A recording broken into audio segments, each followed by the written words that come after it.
Hello, everyone. It's certainly been an exciting week in the world of the downsized and the GLP-1 world.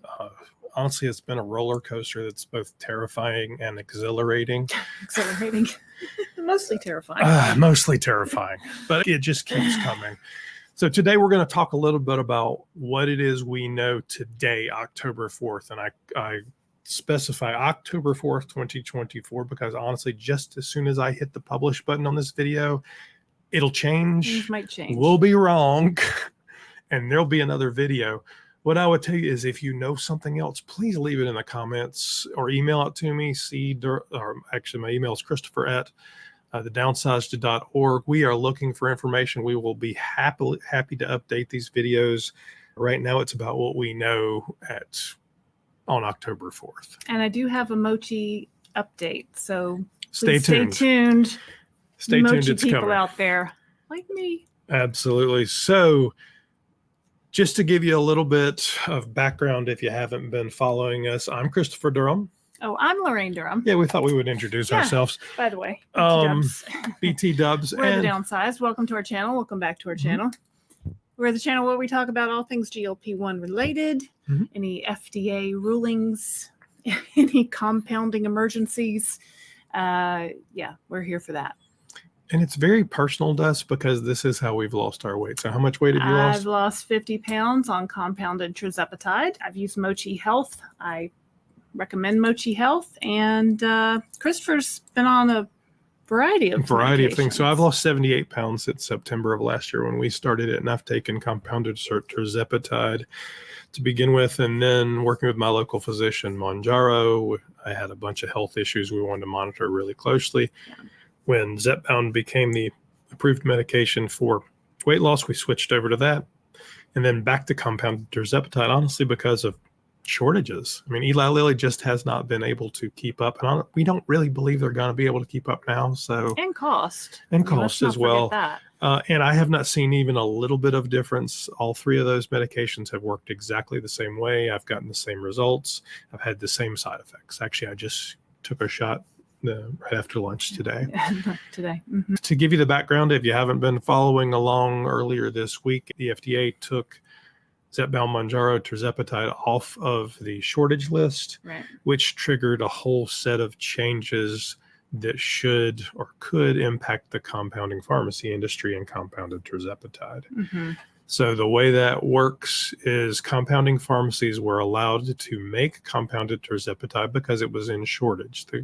The manufacturer could not keep up. So that's the law. Yeah, that's the law. That's the regulations. Currently, Novo Nordisk's semaglutide, Ozempic, Wegovy is still in shortage. So compounding pharmacies can still make compounded semaglutide. Compounded semaglutide will continue to be made. As of today. As of today. If it comes off shortage, all this will apply to them as well. Yeah. There are two different kinds of compounding pharmacy. So at the top, you see there a 503A pharmacy is a pharmacy that is designed to fulfill individual physician-prescribed drug products. So they make a prescription for Laraine written by her physician designed to fulfill her specific needs, and then they would do one for me. Those needs could be, I have an allergy to something in it, I need a different dose, I need something added or subtracted from it, but there's a lot of different things that could happen there. And which big pharmacies are 503A? Most of the big ones are. So Hallandale, Red Rock, Akita are all 503A. Some of them are actually both, though, and they have them in different facilities. 503Bs, she's figuring out how to work on the opposite side of the camera. 503Bs are outsourcing facilities. They really think of them more like manufacturers. So they create large volumes of product for a hospital or somebody else. So some of the telehealth providers are actually acquiring their medications from 503Bs and then fulfilling them that way. What happens, though, with a 503B is based off of the shortage being lifted, they are required to stop filling. So they can't mass produce anymore. It's gone. They have a 60-day window in which they can continue to fulfill those prescriptions, but then they're done. 503As, which are... A lot of people have a 503A in their local community. Yeah, Steve, their local pharmacist, right? Ours is called Neil's Compounding Pharmacy. Yeah, I've talked to Neil. And Neil has made medication. Our daughter has allergies. He's made medication specific to her needs based off of branded medications before. And a lot of people have pets, and pets will need compounded from the same pharmacist. Yeah. So this is nothing new. When we look at this continuum and people say, well, it only matters what the compounding pharmacies say. It absolutely does matter what the compounding pharmacies say. If the compounding pharmacies say we're done, then you have to go on to another compounding pharmacy. But it really starts with the patient. It starts with my medical needs, Lorraine's medical needs, your medical needs, and your doctor. What are my needs? Okay. Which I often feel like is being lost by Eli Lilly in this. So yes, they own patents. Yes, it's important that they're profitable. Yes, they have a fiduciary responsibility to their shareholders. All of those things, none of that exists without the patient. Okay. It's kind of like viewing it from the eyes of your customer, in retail. This is definitely not a customer first mentality. This is not a customer first mentality. It is not. So the patient comes to the doctor. Mm-hmm. Doctor says, oh, you have type 2 diabetes. You have the disease of obesity. I will write you a prescription. Mm-hmm. If it's a local doctor, most often that local doctor will write a prescription for the branded Zepbound or Mounjaro, Ozempic, Wegovy, whatever's appropriate to their needs. You go to CVS, Walgreens, Joe's Pharmacy, whatever. And try to find it. If they have it, which is difficult, we still believe it's in shortage no matter what Eli Lilly and the FDA says, then you walk away with your prescription, right? It's all good. You start over, and then 3 weeks later, you struggle to find the next dose. You continue. Because it's still in shortage. Mm-hmm. What has evolved over really the last 3-4 years is telehealth medicine. And telehealth medicine can be used by a variety of things. So it's not just exclusive to weight loss or to diabetes. But they have evolved, and they have become this intermediary that's software-based, whether it be on your phone or the website, where you can go to sign up. They connect you. It's almost like a dating site with a prescriber. You talk to the prescriber, the doctor. Or could be a nurse, it could be a licensed nurse. You talk to them. They work with you on your medical needs, and then they send a prescription to either your local pharmacy, which many of them can write for branded as well, or to a compounding pharmacy. In the case of a 503A, for them to continue, they need that prescriber to write a prescription that is unique to you. Right. So you need a different dose, you need something added, you need something subtracted, you're allergic to something, such that it's not mass production. Right. It's unique to the patient. In which case, that would be following the regulations, theoretically, that have been in place for compounding for a century now. Right. Here's where I say, not a doctor. Not a doctor. We also have this, in the last 2 weeks, had to start saying we're not attorneys. So these regulations and these laws are extremely complicated. At best, they're fuzzy, and at worst, they're just obtuse. They don't obtuse. They just they don't make sense. There's not a lot of clarity around some of the terms in these legal definitions. So the only thing I'm sure of today is that at some point there will be doctors and lawyers arguing these cases in a court of law. And Eli Lilly will take the stance of nobody can do this. This is our stuff. And the other side will take a stance of yes, we can. And the patient will be stuck in the middle. Okay. Yeah. I don't see a way where this isn't in court. However, compounding pharmacies are not going to go away. Compounded medicines are not going to go away. The amount of compounding Terzapatide that is prescribed may diminish for sure. So let's look at what we know today. Today, there is an entire group of both compounding pharmacies and telehealth providers that are simply stopping. That have said, we're done. Yep.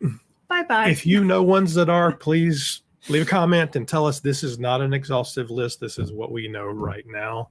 So let's take a look at them. Hallandale. Done. They're not fulfilling anymore. Hallandale says we will no longer compound Terzapatide. Correct. The end. Bye-bye. The end. If you follow the Facebook groups or any of this, there's, Hallandale fulfills for a lot of telehealth companies, and they're all just going, they're one of the biggest, if not the biggest, I think. So Florida-based, they're out. They're saying it's not worth our efforts. So Friday is the telehealth company you see here on their website. They now provide branded and semaglutide. So you want to read their note. This is the note from The Fridays email says, "Hello again, Fridays family. This is from an admin at Join Fridays. We hope this message finds you well. We are writing to share some important updates regarding your treatment options at Fridays. The FDA recently announced that the shortage of Terzapatide has officially ended. We understand that many of our patients have been impacted by the shortage and have been using compounded versions of Terzapatide during this time. While this news is promising, we also recognize that access to branded medications can still be challenging for some due to various factors, and we are committed to supporting you through these unprecedented times. At Fridays, we will continue to monitor the situation closely and remain dedicated to offering solutions that meet your needs. For patients interested in the branded route, we will still provide support with prior authorizations, appeals, and insurance coverage assistance. In addition, for those who prefer a compounded option, we will continue offering compounded semaglutide, a highly effective medication. As always, our nutrition, movement, and mental health coaching services are available to you and remain key components of successful weight management. We encourage you to take full advantages of these services alongside your medication." So Fridays is trying to figure out how to make it work. But it's by prescribing you semaglutide, the competitor to Eli Lilly. Yeah, it looks like they're just going to do the semaglutide. Yeah, they're just doing semaglutide. So up next, Roe, nothing more than we just took it off our website. Compounded Terzapatide? Who's that? Never heard of her. Nope. Absolutely. So if you'd like Ozempic and Wegovy's in there, or Zepbound, they'll be happy to write your prescription for those. And then there's compounded semaglutide. Then we get to Eden, the telehealth provider. That one's a little shorter. Eden. And they have, as you see, that giant graphic there with the Ghostbustery kind of no more Terzapatide. Compounded Terzapatide is no longer available nationwide. The U.S. Food and Drug Administration, FDA, has announced that Terzapatide, the active ingredient in name brand medications Mounjaro and Zepbound, has been removed from the drug shortage list, which means compounding pharmacies are now prohibited from producing this medication under federal guidelines. As a result, Eden can no longer offer access to pharmacies to fulfill compounded Terzapatide prescriptions. We understand that this might be concerning, especially for those of you who have relied on this affordable option as part of your weight loss journey. We want to reassure you that we are committed to providing a seamless transition and continuing your access to effective treatments. And then at the bottom, there's a black button that says switch to semaglutide. So looks like they're moving everybody over to semaglutide. Yeah, they are moving everybody over to semaglutide. We have pomegranate. You've got the gist on the first two, so I will not read this very long one. But the big difference with pomegranate is they say we are currently contracted with 503B pharmacies that have a 60-day ramp-off period.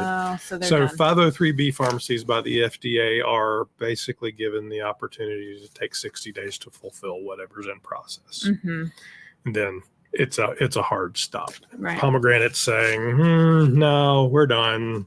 I don't think I've ever heard of pomegranate. I don't think they're quite as large. So a lot of the little ones are just gonna stop because they're. Well, I think it's the challenge. As you look at it, there's this other set that are saying we're going to adapt. Mm-hmm. And we believe, based off of the fuzziness of the FDA regulations, that there's still some room for us to play. Mm-hmm. What will happen, I'm sure, in the next week to 2 weeks is Eli Lilly will send out cease and desist letters that are terrifying, especially if you're a small company. You don't want to be sued by the multi-billion-dollar big pharma, set of 300 attorneys that show up. And you don't want to get nasty grams from the FDA. No. Right. So some of those, like these, will just say, we're done. We're not going to mess with that. We're done. Some of the other ones will say, we'll take a swing at it. We think we can get around it. And so let's take a look. And what they're doing is exactly what we said. They're adapting. They're saying we will work with doctors who write unique prescriptions for patients that need something added taken away. So we've seen B12, we've seen niacinamide, that maybe they write unique dosages. So I know you just fulfilled your mochi. What did that look like? I did. So instead of a 15 milligram dose, they're actually fulfilling a 16 milligram dose that is compounded along with niacinamide and Terzapatide. So speaking of mochi, right? Yeah. So that's how she did it. Now you had messaged them, and what did your message say? I messaged Mochi, and I will tell you what my message says. My original message to them, which I sent October 3rd at 4:20 p.m., said, "Hello, I just heard that the FDA took Zepbound and Mounjaro off the shortage list. Will my compounded Terzapatide future refills be affected? Will Mochi still be able to sell me compounded Terzapatide? Also, do you sell a 3-month supply of compounded Terzapatide to current customers like me?" Thanks, Laraine Durham. And the message I got back was, "Hey, Laraine," and this is from Kara with admin in parentheses. "Hi, Laraine. Thanks for your question. Great news. This change is not expected to affect our ability to provide our patients with Terzapatide through our partner pharmacies. So no additional steps will be needed at this time." The end. And they didn't answer your 3-month question. They did not answer the 3-month question, but they are going to continue to be able to provide patients with compounded Terzapatide. So now Mochi is, to my knowledge, the only one that owns their own compounding pharmacy. So they have one called Akita. Akita in Washington State. But Mochi, and again, to my knowledge, had not yet converted all 100% of their prescriptions to Akita. I'm pretty sure they were still using some other compounding pharmacies. I think as other states are approved to be shipped to by Akita, that's not the right way to say that, but for example, we're in North Carolina. When they first switched over to Akita, we were still getting shipments from Hallandale and then from Red Rock Pharmacy because North Carolina was not an approved state for Akita to deliver to. So last week, I think it was right when we got off the cruise, I got a shipment from Mochi via Akita Pharmacy. So I guess as more states are coming online, they're shipping through Akita. They're using Akita to ship to Mochi customers. So essentially you see these, and we'll go on. Red Rock is doing the same thing. So Red Rock, big compounding pharmacy. We've taken medications from Red Rocks. They worked fine. No big deal. Yeah. Thank you for reaching out to Red Rock Pharmacy. Due to the shortage being resolved, we are no longer compounding Terzapatide in commercially available doses. However, instead, we will be compounding Terzapatide with a personalized formulation for every individual's needs.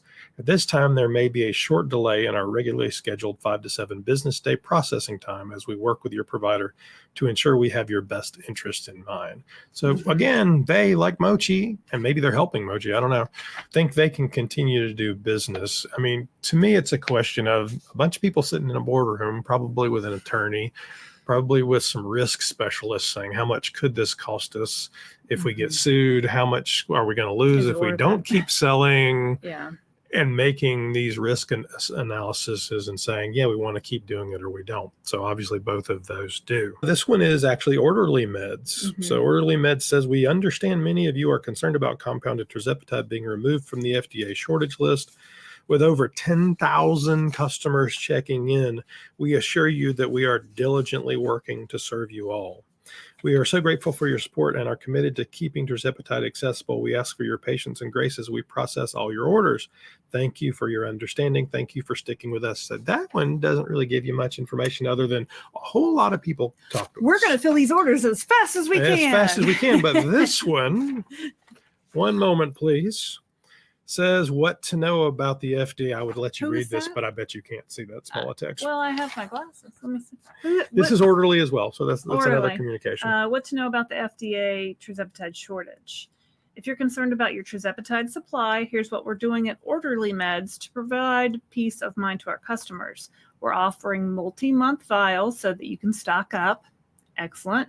We're continuing to offer Terzapatide as we have been in the same form with no additives.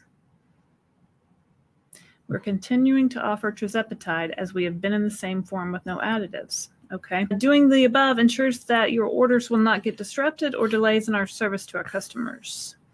If you're ready to get started, you can fill out the eligibility form here and get on their 3-month Terzapatide program.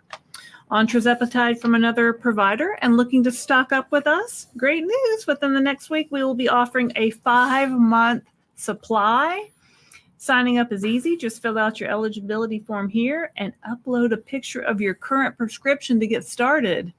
So Orderly is all in, and they're saying, screw it, we'll give you a lot. So they're not going to add anything as of right now. I would be willing to bet that within the next week that tune changes and they go, that's everybody we can fulfill. So it's an ever-changing landscape. It's going to take doctors, it's going to take lawyers, and it's going to take us, taking a look at the options. So for us, the options are stock up if we can. Yep, got to order in with Mochi. If you don't currently have a prescription for the branded, you might want to work on it. So Mochi will write you a prescription for the branded. Whether you can afford it or not, it's a whole different question. But if you got to have it, we got to have it, right? Place an order now, immediately. Yeah, I know there's all kinds of BD date questions and all of that, but so do the best you can. Bud dates are the best used by dates on the vials. So I got a vial the other day that had a best used by date of October 31st. Well, I got it last week, at the end of September, and it was only 4 weeks out. So it's pretty soon. So you might want to make sure you're looking at those used by dates as you're using up your supplies. And different pharmacies have different used by dates. Some of them are as far as a year out. Even from the same pharmacies, you might get vials with different best use by dates. So make sure you're checking those dates. Make sure you're using the ones that are going to expire first before you use the further out ones. And of course, if you need to, you can change GLP-1. So there's semaglutide, there's liraglutide, there's other options out there. Semaglutide is still a highly effective product. It has been the weight loss drug of the stars for a number of years now. And Ozempic. So do we want to change? No, but we will if we have to. Yeah. If you don't want to change your provider, if your provider currently offers compounded semaglutide, you might think about switching to compounded semaglutide. So things are rapidly changing, as we said. Things will change just as soon as I hit the publish button on this. Please share what you know. Tell us what's going on. There's a lot of conversation out there on YouTube, TikTok. You name it. Dave Knapp has theories. Allie has theories. Everybody's got theories. I saw one lady who had a theory that the marketing folks at Eli Lilly were geniuses, and this was all part of a big plan. I don't think they're that smart. I don't believe they're that smart either. I do believe where Dave is that this may well be designed to make it easy to release the vials at all doses, and they could come out with a $2.99 or basically what Mochi's charging. For it. So if you release vials at all doses, charge what the compounders are charging. And all of a sudden I don't need a compounder anymore. So Lily, if that's what you're doing, I'll call you a genius and tell you you're pretty, but do it right now. So if I could get a Lilly vial for the same price as a Mochi compounded vial, why not? I mean, and we've used both compounded and the name brand. We haven't seen a difference. Again, we've used Pharmacies, Hallandale, Red Rock, and Akita. So those are the big players in this. I can't speak for other ones, but again, don't panic. And if you've reached out to me with information and links for me to find stuff from other places and sent us, information for us to share, please continue. Thank you very much. We appreciate it. We have things going on in our life too, and we can't constantly be sitting at the computer monitoring things. So we really appreciate your help. Okay. So that's what is going on that we know of right now. What I would say is what I've said in several of these videos: continue to be an advocate for yourself, for the obesity community, for the downsized. Continue to fight PBMs. Call your congressman. Vote your conscience on somebody that's going to help healthcare reform. This has all got to change. And does Eli Lilly want it all to go to vials and all go through them so they can skip PBMs? Probably I would if I were them. If they could make the profit directly, sure, why wouldn't they? It really, in the end, it's Eli Lilly seems to be all about the profits, all about the money, not about the customers, not about you or me or Christopher, anybody else. They, and they're making billions with a B. Like, it's crazy. It's crazy. So this is a rapidly changing environment. Don't panic. If you don't like what it is right now, it'll be different in 15 minutes. And also I wanted to point out, I have a friend that messaged me that I used to work with, and she's in HR, and they're redoing their healthcare options for 2025 because I guess October and November is the time people change plans, different plans come out, you sign up for your new healthcare options. And her company is including weight loss medications in their employee healthcare plans. So ask your employer, reach out to them. If your employer doesn't currently cover it, tell them that's important to you. Maybe they'll include it. Yeah. I know some of the places I worked for, they would never include it in a million years, but other places, yeah, they might be more open to it, especially larger corporations that could handle the cost. So it doesn't hurt to ask. So that's what we know today. Please reach out if you have anything to add to the conversation. Please comment, questions, the whole 9 yards. This is a rapidly changing environment for us, and we'll continue making videos and doing what we do. Again, we're not doctors. If you haven't already, please like and subscribe. It helps the GLP-1 users and people who want to be GLP-1 users find this. It helps YouTube share it, and we appreciate you very much for that. Join us on Thursdays at 7 for our lives. Last night was, I think, the biggest live we've ever had. Stayed on for an hour and a half and had a couple hundred folks just actively having a conversation about what's going on and concerned. This is a community that's rapidly growing, and it's the part of it that I like the most. Yeah, we hope you'll grow with us. We hope you'll like and subscribe. We are almost to 5,000 subscribers. So thank you for those of you who have been with us. And we hope to grow our downsized community. That's us for today on everything we know about compounded Terzapatide right now. Thank you very much. I'm Christopher Durham. I'm Laraine Durham. And we are The Downsized.